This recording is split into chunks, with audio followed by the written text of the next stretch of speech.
Selamat pagi, selamat hari Minggu. Apa kabar hari ini? Berharap semua kita ada di dalam keadaan yang baik dan juga di dalam keadaan yang sehat. Di dalam sukacita kita akan merenungkan firman Tuhan. Firman Tuhan terdapat di dalam kitab Perjanjian Lama, kitab Mazmur pasal 19 ayat 1 sampai ayatnya yang ke-15. Mari kita membuka Alkitab kita dan mempersiapkan kitab Mazmur pasal 19 ayat 1 sampai ayatnya yang ke-15.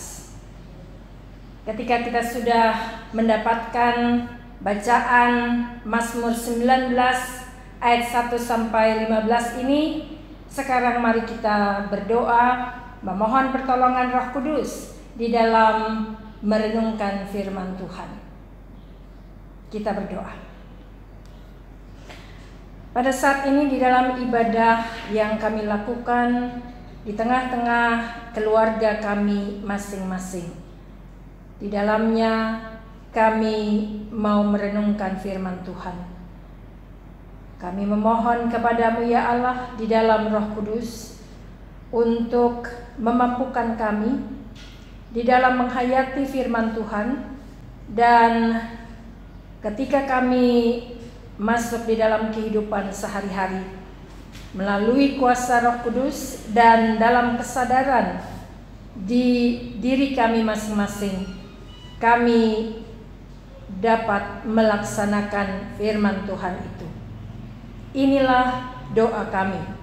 Berfirmanlah ya Allah, kami siap untuk mendengarkan, menghayati, dan kemudian melaksanakannya. Di dalam nama Tuhan Yesus Kristus, firman hidup, kami sudah berdoa. Amin. Bacaan Alkitab dari Mazmur 19 ayat 1 sampai 15 yang menyatakan, untuk pemimpin biduan, Mazmur Daud. Langit menceritakan kemuliaan Allah dan cakrawala memberitakan pekerjaan tangannya. Hari meneruskan berita itu kepada hari, dan malam menyampaikan pengetahuan itu kepada malam. Tidak ada berita dan tidak ada kata. Suara mereka tidak terdengar, tetapi gema mereka terpencar ke seluruh dunia dan perkataan mereka sampai ke ujung bumi. Ia memasang kemah di langit untuk matahari dan keluar bagaikan pengantin laki-laki yang keluar dari kamarnya, girang bagaikan pahlawan yang hendak melakukan perjalanannya. Dari ujung langit ia terbit, dan ia beredar sampai ke ujung yang lain. Tidak ada yang terlindung dari panas sinarnya. Taurat Tuhan itu sempurna, menyegarkan jiwa. Peraturan Tuhan itu teguh, memberikan hikmat kepada orang yang tak berpengalaman. Titah Tuhan itu tepat, menyukakan hati. Perintah Tuhan itu murni, membuat mata bercahaya. Takut akan Tuhan itu suci, tetap ada untuk selamanya. Hukum-hukum Tuhan itu benar, adil semuanya. Lebih indah daripada emas, bahkan daripada banyak emas tua, dan lebih manis daripada madu, bahkan daripada madu tetesan dari sarang lebah. Lagi pula hamba-Mu diperingatkan oleh semuanya itu, dan orang yang berpegang padanya mendapat upah yang besar. Siapakah yang dapat mengetahui kesesatan? Bebaskanlah aku dari apa yang tidak kusadari. Lindungilah hamba-Mu juga terhadap orang yang kurang ajar. Janganlah mereka menguasai aku, maka aku menjadi tak bercela dan bebas dari pelanggaran besar. Mudah-mudahan Engkau berkenan akan ucapan mulutku dan renungan hatiku, ya Tuhan, gunung batuku dan penebusku. Demikian pembacaan Alkitab. Bapak, Ibu, saudara-saudari yang dikasihi oleh Tuhan Yesus Kristus, sebagai gereja, pada hari ini kita merayakan perjamuan kudus sedunia dan hari pekabaran Injil Indonesia. Sebagai orang percaya, kita kembali diajak untuk menghayati makna pengorbanan Tuhan Yesus di kayu salib, bahwa Ia mati dan kemudian bangkit pada hari yang ketiga di antara orang mati. Ia tidak hanya ada di alam maut, tetapi Ia dapat mengalahkan akan maut itu. Oleh karena itu, bersama semua orang percaya di seluruh dunia dalam perjamuan kudus, kita bersukacita dan mau mengucapkan syukur sebagai orang-orang yang telah diselamatkan. Sebagai orang yang telah diselamatkan itu, di dalam sukacita, saudara dan saya diajak untuk merenungkan firman Tuhan yang terdapat di dalam Mazmur pasal 19 ayat 1 sampai dengan ayatnya yang ke-15. Perlu kita ketahui bahwa pada hari ini ketika kita merayakan akan perjamuan kudus sedunia dan juga mengingat rayakan akan hari pekabaran Injil se-Indonesia, kita memakai tata ibadah dari Gereja Kristen Oikumene di Indonesia. Dan ketika kita diajak untuk merenungkan firman Tuhan di dalam kitab Mazmur ini, saudara dan saya mau memperhatikan apa yang mau disampaikan oleh pemazmur. Dalam hal ini, Mazmur 19 ini digubah oleh Raja Daud. Dan Mazmur ini terdiri dari 2 syair yang isinya syarat dengan pujian. Ia mau menaikkan pujian kepada Tuhan. Syair yang pertama terdapat di dalam ayat yang kedua sampai dengan ayatnya yang ke-7.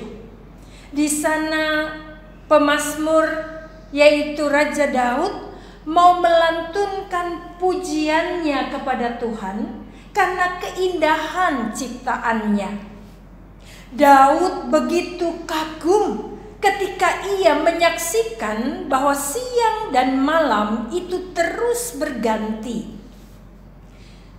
bahwa Tuhan menciptakan waktu sekaligus menyatakan keteraturan di dalam waktu yang Ia ciptakan. Alam yang teratur itu mau menceritakan kemuliaan Tuhan dan ingin agar supaya manusia yang adalah ciptaannya yang paling mulia hidup di dalam keteraturan. Selain itu, Ia menciptakan matahari untuk beredar menerangi dan memberikan energi bagi bumi dan bagi ciptaannya pada waktu pagi sampai dengan siang. Bahwa beredarnya matahari ditentukan dan digerakkan oleh Allah.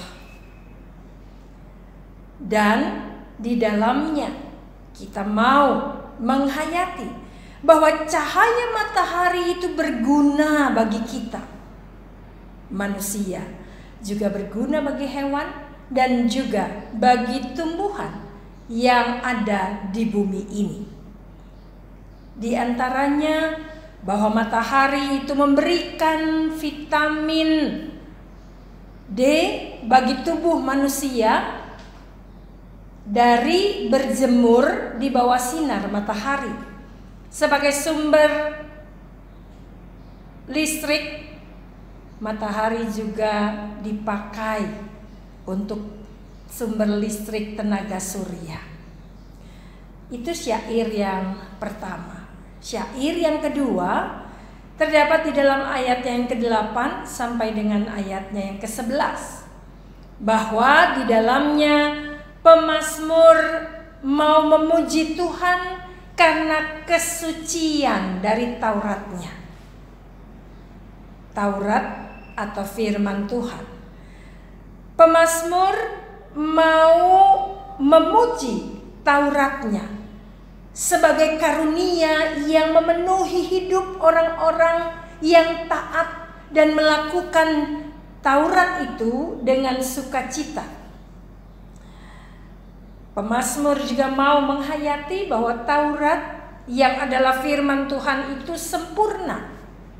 Artinya bahwa Taurat Tuhan tidak kurang suatu apapun. Bahwa firman Tuhan itu lengkap, sehingga dapat dikatakan bahwa firman Tuhan dapat memberikan semangat baru kepada kita, utamanya bagi orang-orang yang kehilangan semangat hidup, bagi orang-orang yang sedang merasakan putus asa. Firman Tuhan juga memberikan hikmat kepada orang-orang yang belum berpengalaman. Firman Tuhan mau memantapkan jalan orang percaya dalam menjalani akan kehidupan. Bahwa firman Tuhan juga mengarahkan orang untuk mengambil sikap. Bukan hanya sikap, tetapi juga tindakan yang tepat. Artinya tindakan yang tentunya benar di hadapan Tuhan. Dan juga tindakan yang dinyatakan untuk membawa kebaikan bagi orang-orang yang ada di sekitarnya. Selain itu juga dikatakan bahwa firman Tuhan adalah harta yang berharga. Firman Tuhan itu lebih mahal dari emas, sekalipun dikatakan di dalam Mazmur emas tua, lebih manis dari madu. Pemazmur ingin menggambarkan betapa luar biasanya firman Tuhan itu berkuasa di dalam kehidupan setiap orang percaya. Oleh karena itulah, dari sini kita dapat melihat dan memahami bahwa pemazmur mau menyatakan di dalam kehidupannya bahwa firman itu adalah dasar dan penting dalam ia menjalani akan kehidupan.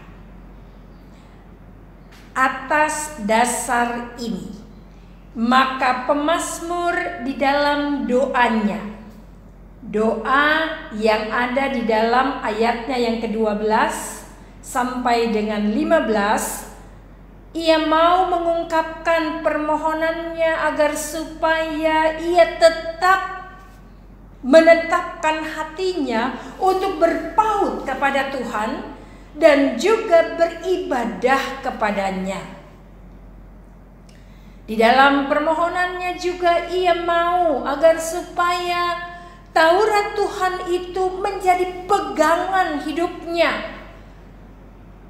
Karena melalui ketaatannya kepada firman Tuhan, ia mau menghayati akan berkat Tuhan yang tercurah di dalam hidupnya. Itu ia mau nyatakan di dalam ayatnya yang ke-12b. Ia katakan begini, dan orang yang berpegang padanya mendapat upah yang besar. Ia mau menghayati bahwa ketika di dalam kesadaran dirinya dan juga di dalam kejujurannya, ia mau berpaut kepada firman Tuhan. Di dalamnya berkat Tuhan tercurah dalam hidupnya. Untuk itulah pemazmur, yaitu Raja Daud, ingin terus ada di dalam persekutuan dengan Tuhan. Bapak, Ibu, saudara-saudari yang dikasihi oleh Tuhan Yesus Kristus, pelajaran melalui firman Tuhan pada hari ini yang pertama adalah kita diajak oleh firman Tuhan untuk memuji Tuhan, senantiasa memuji Tuhan. Saudara dan saya diajak untuk memuji Tuhan karena kuasa dan kasih-Nya kepada kita.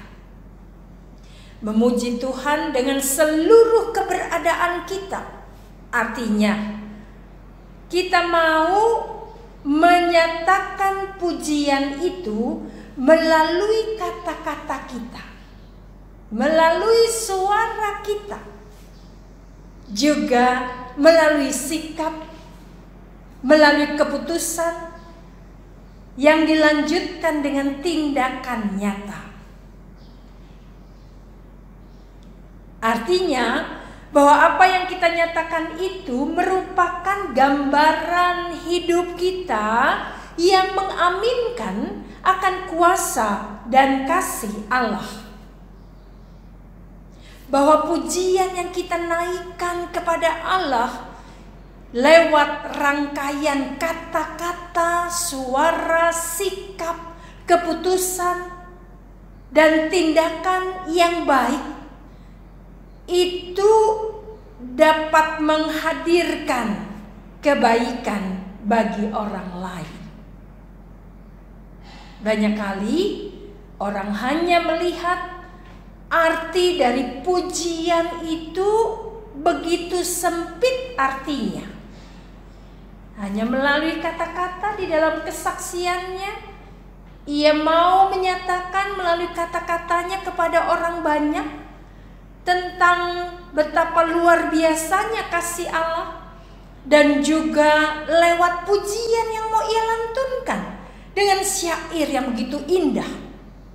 Namun ia lupa bahwa kata-kata dan syair pujian yang ia lantunkan begitu merdu, ia tidak lanjutkan di dalam sikap, keputusan, dan tindakan yang benar di hadapan Tuhan. Itu pelajaran yang pertama yang kita dapatkan dari firman Tuhan pada hari ini.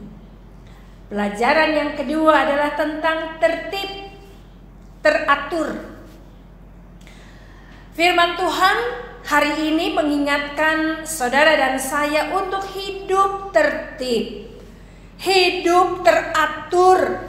Karena dengan tertib atau teratur itu saudara dan saya akan merasakan berkat Tuhan yang berlimpah. Contohnya, anak-anak yang sekarang ini sedang menuntut ilmu di bangku sekolah, di bangku kuliah, dapat lulus dengan hasil yang baik, dapat mencapai cita-citanya karena ia mau belajar tertib. Belajar dengan sungguh-sungguh, mempergunakan kesempatan atau waktu yang ada dengan terus mengasah pengetahuannya, dengan terus belajar, mengulang materi-materi yang diberikan oleh guru atau dosennya. Tertib, teratur, maka dapat mencapai cita-cita, bahkan masuk di dalam kehidupan yang penuh dengan sukacita di masa yang akan datang. Contoh lain, ketika kita ada di jalan, akan berdampak baik jika saudara dan saya tertib di dalam berkendaraan. Sehingga di dalam ketertiban berkendaraan itu dapat tiba dengan selamat di tempat tujuan. Selanjutnya, kita mau melihat kondisi sekarang ini. Kondisi bahwa kita masih ada di dalam pandemi virus COVID-19.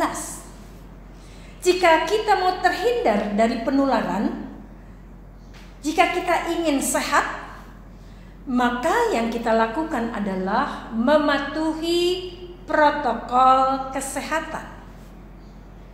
Sedia untuk tertib dalam keseharian dan juga di dalam ibadah yang kita lakukan di ruang atau di gedung gereja atau di ruang lainnya pada pertemuan-pertemuan. Tetap protokol kesehatan itu kita lakukan dengan benar tentunya. Itulah yang mau kita lihat dan yang mau kita pahami tentang keteraturan dan ketertiban yang berkaitan dengan berkat Tuhan yang berlimpah. Hal yang ketiga yang bisa kita pelajari dari firman Tuhan pada hari ini adalah bahwa kita mau belajar dari yang Allah kerjakan di dalam dunia ini, menghadirkan kebaikan bagi saudara dan saya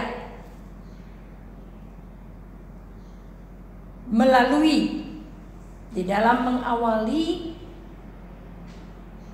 bacaan yang mau kita renungkan dalam keseluruhan Alkitab, yaitu kitab yang pertama, kitab Kejadian.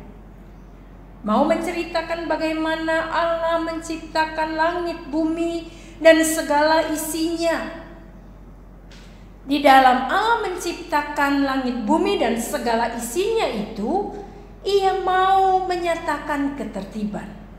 Ia mau menyatakan bahwa apa yang Ia lakukan melalui firman-Nya, firman yang berkuasa, dan juga melalui karyanya ketika Ia menciptakan manusia, semata-mata semua yang Ia ciptakan itu untuk menghadirkan kebaikan. Utamanya menghadirkan kebaikan bagi kita manusia. Ia juga menghendaki kita mau melakukan dan juga mau mengerjakan apa yang ada, yang menjadi tanggung jawab kita di dalam mengerjakan dan melakukannya. Kita mau menghadirkan kebaikan bukan hanya bagi diri kita sendiri, tetapi menghadirkan kebaikan bagi orang-orang yang ada di sekitar kita. Di dalam kebaikan itu pula, saudara dan saya mau mengaminkan bahwa berkat Tuhan pun tercurah di dalam kehidupan kita. Hal yang keempat yang bisa kita pelajari dari firman Tuhan pada hari ini adalah bahwa firman Tuhan sumber hikmat. Untuk itu, hari ini kita diajak untuk terus belajar, untuk terus mendalami, untuk terus menghayati dan juga melaksanakan firman Tuhan. Karena di dalam kita belajar, mendalami, menghayati, dan melaksanakan firman Tuhan, saudara dan saya lebih mengenal akan kuasa dan kasih Allah di dalam kehidupan kita sebagai orang percaya. Selain itu, kita dimampukan untuk menjadi orang yang berhikmat. Berhikmat dalam artian menentukan sikap, membuat keputusan yang sesuai dengan kehendak Tuhan, yaitu apa yang kita putuskan adalah menyatakan kebenaran. Juga di dalamnya, melalui hikmat yang datangnya daripada Tuhan, melalui firman-Nya, saudara dan saya dimampukan untuk peka terhadap kehendak Tuhan. Dan di dalam semuanya itu, saudara dan saya dimampukan untuk menghadirkan kebaikan. Yang kelima, tentang persekutuan dengan Tuhan. Kita diajak melalui firman Tuhan pada hari ini untuk terus-menerus menjalin persekutuan dengan Tuhan. Setia, rajin beribadah. Beribadah bukan hanya antara kita dengan Tuhan secara pribadi, tetapi bersama-sama dengan keluarga, seperti yang kita lakukan pada saat-saat pandemi sekarang ini, bahkan pada saat hari ini. Dan bukan hanya ketika kita ada dalam pandemi, karena tentunya kita memohon kepada Tuhan agar supaya pandemi ini cepat berlalu. Tetapi setelah berlalu, ketika Tuhan berkenan untuk kita hidup tidak lagi ada di tengah-tengah pandemi ini, maka biarlah kita terus tetap setia, rajin di dalam persekutuan dengan Tuhan. Dengan demikian, persekutuan yang terjadi antara kita, antara keluarga kita dengan Tuhan, itu begitu kita rasakan kedekatannya. Kedekatan dengan Tuhan, kedekatan juga dengan setiap anggota keluarga yang ada di dalam rumah kita. Utamanya pada saat sekarang ini, pada saat kita merayakan perjamuan kudus, bahwa kita diajak kembali setiap kali kita mengingat rayakan perjamuan kudus, mengingat rayakan kembali bagaimana persekutuan kita dengan Allah di dalam Yesus Kristus. Bahwa Allah sedia untuk datang ke dalam dunia melalui Yesus Kristus. Allah ke dalam dunia mau menemui kita manusia yang berdosa. Allah ingin dekat dengan kita. Allah mau menyelami dan mau merasakan apa yang sedang kita rasakan. Allah juga mengundang kita untuk dapat terus ada di dalam peribadahan. Allah ingin agar supaya saudara dan saya terus dekat dengannya, agar kehidupan kita rasakan begitu luar biasa berkatnya di dalam hari-hari yang kita jalani. Melalui firman Tuhan pada hari ini, saudara dan saya disadarkan bahwa apapun yang terjadi dan bagaimanapun keadaan kita sekarang ini, mari kita isi dan warnai hidup ini dengan pujian. Karena Tuhan itu baik, bahkan sungguh amat baik bagi kita. Saya mengakhiri renungan pada hari ini dengan membacakan surat Rasul Paulus kepada jemaat di Roma. Roma pasalnya yang ke-8, ayatnya yang ke-28, yang menyatakan, kita tahu sekarang bahwa Allah turut bekerja di dalam segala sesuatu untuk mendatangkan kebaikan bagi mereka yang mengasihi Dia, yaitu bagi mereka yang terpanggil sesuai dengan rencana Allah. Amin. Salam sehat, salam bahagia. Tetap semangat. Tuhan Yesus memberkati kita sekalian.